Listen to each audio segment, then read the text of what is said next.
The life of Ludwig van Beethoven stands as one of the most powerful stories of resilience in the history of art, a journey shaped by hardship, defiance, and extraordinary inner strength. Beethoven was born in 1770 in Bonn, then part of the electorate of Cologne. His childhood was far from gentle. His father, Johann van Beethoven, was a court musician who struggled with alcoholism and imposed strict, often harsh discipline on his son. Determined to turn Ludwig into a prodigy like Wolfgang Amadeus Mozart, he forced the boy to practice for long hours, sometimes waking him in the middle of the night to perform for visitors. Music became both an escape and a burden for the young Beethoven. Despite the emotional strain, his talent quickly became undeniable. By his teenage years, he was working as an assistant organist and supporting his family financially after his father's decline. In 1792, he moved to Vienna, the cultural heart of European music, where he studied under Joseph Haydn. Vienna recognized his brilliance almost immediately.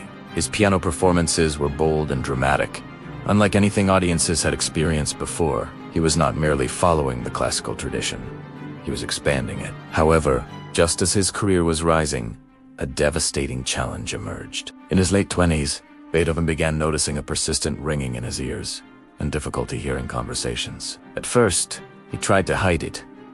Gradually, the problem worsened. For a composer and performer, hearing was essential. It was his identity, his livelihood, and his connection to the world. The fear of deafness isolated him emotionally and socially. He withdrew from friends, avoided public gatherings, and lived in constant anxiety. In 1802, while staying in the village of Heiligenstadt, Beethoven faced the darkest period of his life.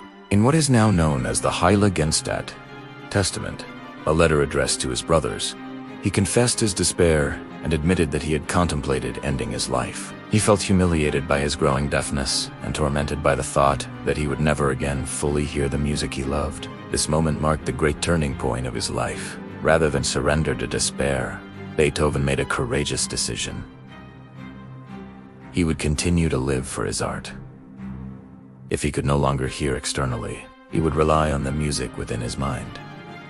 This resolution transformed his creative output. His compositions became more powerful, dramatic, and emotionally profound. Works such as the Third Symphony Eroica, the Fifth Symphony, and later the Ninth Symphony broke the boundaries of classical music and ushered in a new romantic era. As his hearing deteriorated, he used ear trumpets and even attempted unconventional methods, such as placing a rod between his teeth and the piano to sense vibrations. Eventually, he became almost completely deaf. Yet during this period of near-total silence, he composed some of the greatest masterpieces in Western music. The premiere of his Ninth Symphony in 1824 in Vienna remains one of the most iconic moments in musical history. Beethoven stood on stage, conducting, unable to hear the orchestra or the audience. When the performance ended, the crowd erupted into thunderous applause. He remained unaware until a soloist gently turned him around so he could see the ovation. It was a deeply moving image.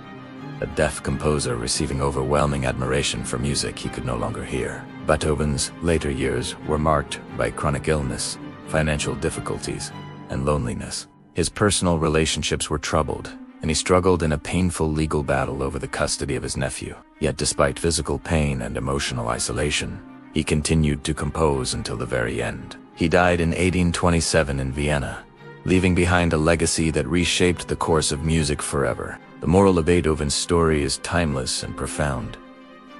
True greatness is not defined by the absence of suffering, but by the strength to rise above it. Adversity does not diminish human potential. It can refine and elevate it. Beethoven teaches us that even when life imposes silence, the human spirit can still create a symphony that echoes through eternity.